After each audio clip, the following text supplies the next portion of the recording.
Good morning and welcome back to the Ride Waxing channel. This morning we're just going to have a little bit of a burn. It's about 6:30 in the morning, so lovely and quiet. A few more cars in the car park this morning, I must admit. We've got 4 in here this morning. But yeah, absolutely loving it. So today I am going to be riding this one wheel on Skyline mode. I put the tyre pressure up to 22. I'm thinking possibly that's a little bit hard, and now my voice is going to go all funny because I'm riding over this wall. So yeah, I'm going to be putting the tyre. Well, I've put the tyre pressure up to 22, and I'm finding on Pacific it is a little bit squirrely. So I'm only putting it on that, try and get a little bit extra range out of this thing as far as possible. I'm well into the 70-mile mark now. I'm looking forward to hitting the 100. So yeah, we're just coming up to a beautiful sunrise here at Dawlish Warren, coming up this boardwalk, and I must admit this Skyline is appearing to be quite a success with a higher pressure on the tyre. High tide today. So yeah, I'll let you know how it goes. Anyway, let's get back to some riding.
Okay, so my thoughts on Skyline. I must admit, really nice with the higher pressure tyre on tarmac. If you're riding concrete or tarmac and you want to get that tyre pressure up, you still get with I suppose a higher tyre pressure, a little bit more curvature on the tyre, but it doesn't make it nowhere near as twitchy underfoot through your ankles. So if you haven't got strong ankles or you're getting a bit of foot fatigue, I tend to find that obviously the more stable the board, the less foot fatigue I'm getting, because a lot of it is generated, I think, through my ankles. So yeah, riding really well over the Pacific mode. I think the Pacific mode was brilliant with a slightly lower pressure in the tyre on grass, gravel, and some of my off-roading that I'm going to be doing with my mate Tom. But got some interesting stuff coming up later on. I'm going to talk a little bit about what I've got or what I am in the middle of doing and what I've just had turn up. But yeah, let's get back to some riding and let's see this beautiful sunrise.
Okay, yeah, so back to my comment really earlier. This is the kind of like a track as such.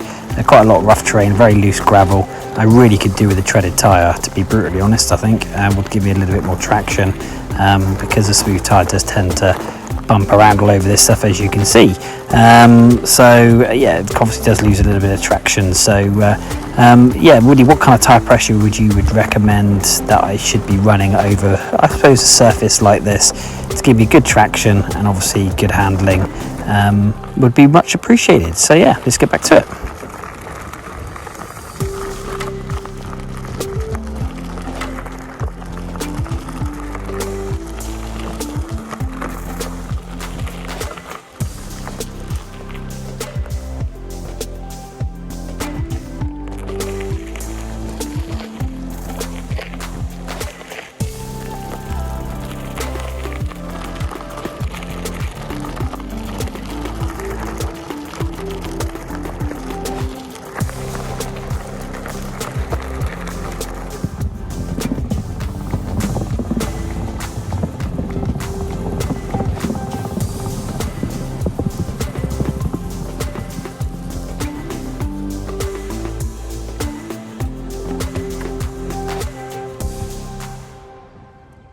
Okay, so we're halfway up the nature reserve here at Dawlish Warren, hence the word Warren, because it is full of rabbits and birds and bits and bobs. So, but yeah, what a beautiful morning. Sun is shining, sea is calm. I am very fortunate to live where I live. We've got some beautiful scenery around here. This obviously is where the River Exe enters into the English Channel over towards France. So yeah, really nice place, but got some really good interesting shots with the camera. Beautiful sun obviously rise there with the one wheel in the background, but some more interesting information coming. I have actually ordered some PETX or PETG 3D printing material, which is basically a robust material, gives a lot more strength than your standard material that you 3D print in. So I am actually looking at getting some 3D I'm in the middle of getting some flight fins printed and made up, and I'm trying to get some boot stands and stuff made as well. So we'll see how they turn out, and we'll see what they look like, and I will report back on some of my other videos coming up. So, and if anybody's interested, again, hit me up in the comments and I'll see what I can sort out for you. I'm not going to be asking a lot, it's just to cover materials and go from there. So yeah.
would recommend though, if anybody's thinking about obviously their riding style in the sense of what they're riding on, I would recommend, if you want a less of a twitchier ride on a slightly harder tyre to get the range, it would be to ride on Skyline over the Pacific mode. Pacific's great, really is for carving and getting your nimbleness. If you really are trying to get tricks and spins and stuff in, it's really, really good. But I will say Skyline, it just gives that board a little bit more of a stable feel, especially if you're learning, and you've obviously got the max speed of 16 miles an hour that you can ride at as well. So but yeah, until next time, I want to say thank you ever so much indeed for watching. Don't forget, please hit that subscribe button, please hit that like button, please follow me on Instagram at UK One Wheel if you may, that would be wonderful. Also, shout out to a couple of my good friends and buddies on the One Wheel sector. You've got T Collier 86 and ICT One Wheel Bros. Recently won a sticker from him, and I am well happy. That will be definitely going on my channel when that turns up. Both my mate Tom and I got some stickers in a competition, so yeah, that'll be taking pride of place on my fender. So until next time, ride safe, stay safe, and be happy.